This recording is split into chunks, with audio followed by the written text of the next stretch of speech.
So hello दोस्तों, आपका बहुत बहुत स्वागत है हमारे यूट्यूब चैनल पे। दोस्तों आज की वीडियो में जो हम बात करने वाले हैं वो बात करने वाले हैं रिलायंस इंडस्ट्रीज़ के स्टॉक के बारे में। जैसा कि आपको पता है ये लार्ज कैप कंपनी है और निफ्टी 50 में सबसे बड़ा वेटेज इसी का है और सबसे बड़ा मार्केट कैप भी इसी कंपनी का है। तो जैसा कि देख सकते हैं इस कंपनी का स्टॉक इस समय 2325 रुपये के आसपास ट्रेड होता हुआ दिख रहा है इस समय। और बात की जाए ये स्टॉक के ऊपर मेन जो हमारा उद्देश्य है आज के दिन इस पे वीडियो बनाने का वो ये है कि जैसा कि आप यहाँ देख सकते हैं दोस्तों, ये स्टॉक इस समय अपने 52 वीक लो के आसपास ट्रेड होता हुआ दिख रहा है। ये आपका एक साल पे चार्ट लगा हुआ है, तो 1 ईयर का चार्ट है ये। तो ये स्टॉक पूरे साल बहुत ही वोलेटाइल रहा है, जैसा कि आप देख सकते हैं। ये बार बार ऊपर गया है, फिर नीचे आया है, फिर ऊपर गया है, फिर नीचे सपोर्ट लिया है और ऐसे ही इसने पूरे साल में लगभग 4 से 5 बार ये स्टॉक ऐसे मूवमेंट दे चुका है। तो दोस्तों ये एक ऐसा स्टॉक है जिस पे आप थोड़ा ट्रस्ट भी कर सकते हैं, क्योंकि ये बहुत ही बड़ी लार्ज कैप स्टॉक है और इसका मार्केट कैप भी इतना बड़ा है। और रिलायंस पे तो आप थोड़ा बहुत भरोसा कर ही सकते हैं, जैसा कि आप जानते होंगे रिलायंस बहुत बड़ी कंपनी है हमारे देश की। तो स्टॉक काफ़ी वोलेटाइल है, जैसा कि हमने आपको दिखा दिया है। इसमें बहुत सी अप्स एंड डाउन्स पूरे साल भर मूवमेंट होती रही है इसमें। तो अगर आप इसमें स्मॉल क्वांटिटी अगर स्विंग ट्रेडिंग भी करना चाहें तो कर सकते हैं, जैसा कि हमने दिखा दिया। ये बहुत ही वोलेटाइल है और जैसा कि ये स्टॉक है तो हो सके तो आप अपने रिस्क को ध्यान में रखते हुए और अपने रिस्क मैनेजमेंट को ध्यान में रखते हुए ही इसमें थोड़ा बहुत इन्वेस्टमेंट करिएगा, क्योंकि स्टॉक बहुत ही वोलेटाइल है। चलिए देख लेते हैं इसके कुछ फंडामेंटल्स कैसे हैं। चलिए तो दोस्तों यहाँ आप देख सकते हैं इसका मार्केट कैप आपके सामने है।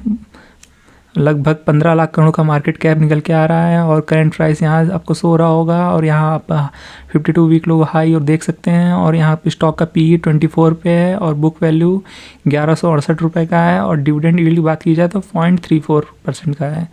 ROCE 9.42 का है और ROE यानी रिटर्न ऑन इक्विटी 8.16 का है और फेस वैल्यू 10 का है। और ROCE यानी रिटर्न ऑन कैपिटल एम्प्लॉयड 9.42 का है। तो ये हमने देख लिया और यहाँ पे कुछ डेप्थ भी देखने को मिल रहा है, आपको भी देख लीजिएगा दोस्तों। चलिए कुछ और चीज़ें देख लेते हैं इसमें। तो दोस्तों इस थोड़ा देख लेते हैं रिवेन्यू कैसा रहा है। क्वार्टरली वाइज तो सेम रहा है लगभग पूरे साल भर। और चलिए देख लेते हैं आगे। तो प्रॉफिट की बात की जाए तो दोस्तों क्वार्टरली प्रॉफिट आप यहाँ देख सकते हैं। तो दोस्तों अगर क्वार्टरली प्रॉफिट की बात की जाए तो थोड़ा इसमें अप्स एंड डाउन्स यहाँ भी आपको देखने मिल रहे हैं। कभी अच्छा है, कभी उससे थोड़ा कम हो गया है। तो चलिए ईयर वाइज भी देख लेते हैं प्रॉफिट कैसा रहा है। तो दोस्तों अगर ईयर वाइज प्रॉफिट देखेंगे यहाँ 2018 से लेकर 2022 तक, तो 2022 तक जो है यहाँ पे लगातार आपको प्रॉफिट देखने को मिल रहा है। अच्छा, मतलब हर साल कंपनी में प्रॉफिट बढ़ता जा रहा है थोड़ा थोड़ा ऐसे ही।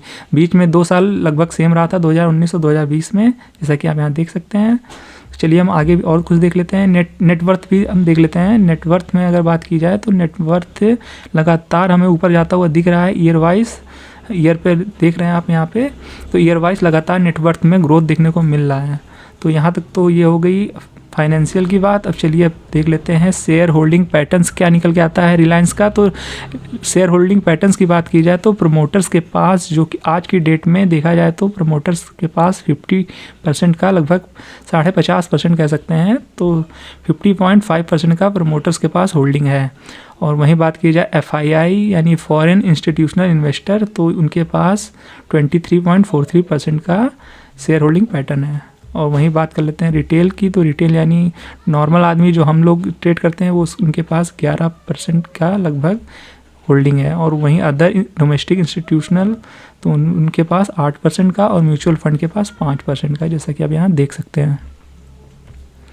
और दोस्तों ये है रिलायंस का पूरा बिजनेस मॉडल, जैसा कि आप यहाँ देख सकते हैं। कंपनी लगभग हर सेक्टर में है, यहाँ आप पढ़ सकते हैं। टेलीकॉम भी है, पेमेंट्स भी है, पॉलीमर्स, ई-कॉमर्स और टेक्सटाइल और रिटेल स्टोर्स, डिजिटल सर्विसेज, ऐसे ही आप स्क्रीन पॉज करके सारा पढ़ सकते हैं। दोस्तों ये कंपनी बहुत ही डाइवर्सिफाइड बिजनेस करती है, लगभग हर सेक्टर में कंपनी का बिजनेस है। तो इस हिसाब से एक रिटेल इन्वेस्टर के लिए इस कंपनी के बारे में स्टडी करना थोड़ा सा मुश्किल हो जाता है, क्योंकि कंपनी इतना डाइवर्सिफाइड बिजनेस है। लगभग ऐसा कोई शायद ही कोई सेक्टर होगा जहाँ पे रिलायंस का अपना काम नहीं है। लगभग हर सेक्टर में कंपनी परफॉर्म करती है, काम करती है। तो इस वजह से एक रिटेल इन्वेस्टर का इसमें इन्वेस्ट करना यानी थोड़ा टफ हो जाता है, क्योंकि कंपनी को स्टडी भी करना होता है ना कि उनका हर सेक्टर में कैसा काम चल रहा हो सकता है किसी सेक्टर में इनको प्रॉफिट हो रहा हो पर किसी सेक्टर में प्रॉफिट ना हो रहा हो। तो ऐसे में किसी इस तरह की कंपनी जिनका बहुत ही डाइवर्सिफाइड बिजनेस होता है, बहुत ही ऐसा हर सेक्टर में बिजनेस होता है, तो ऐसी कंपनी में थोड़ा इन्वेस्टमेंट करना रिस्की हो जाता है, क्योंकि हम हर एक सेक्टर पे इनकी कंपनियों के हर एक सेक्टर में तो ध्यान नहीं रख सकते ना कि कहाँ पे इनका कैसा चल रहा है। तो इसी कंपनियों में थोड़ा नज़र रख पाना बहुत ही मुश्किल हो जाता है और स्टडी कर पाना भी मुश्किल हो जाता है। तो ये एक कंपनी के लिए तो अच्छा पॉइंट है, पर एक हमारे जैसे रिटेल इन्वेस्टरों के लिए थोड़ा सा काम टफ हो जाता है, क्योंकि हम इसमें पर्टिकुलर स्टडी नहीं कर पाते हैं। तो चलिए दोस्तों एक बार फिर से चलते हैं चार्ट पे।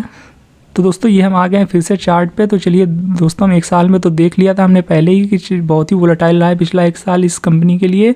तो चलिए थोड़ा और लॉन्ग टर्म में हम देख लेते हैं। तो पिछले अगर 5 साल में बात की जाए तो स्टॉक में लगभग 161.4 का रिटर्न है, यानी 161% का रिटर्न है इस कंपनी में पिछले 5 साल में, जो कि ठीक ठाक या बहुत अच्छा रिटर्न कहा जा सकता है।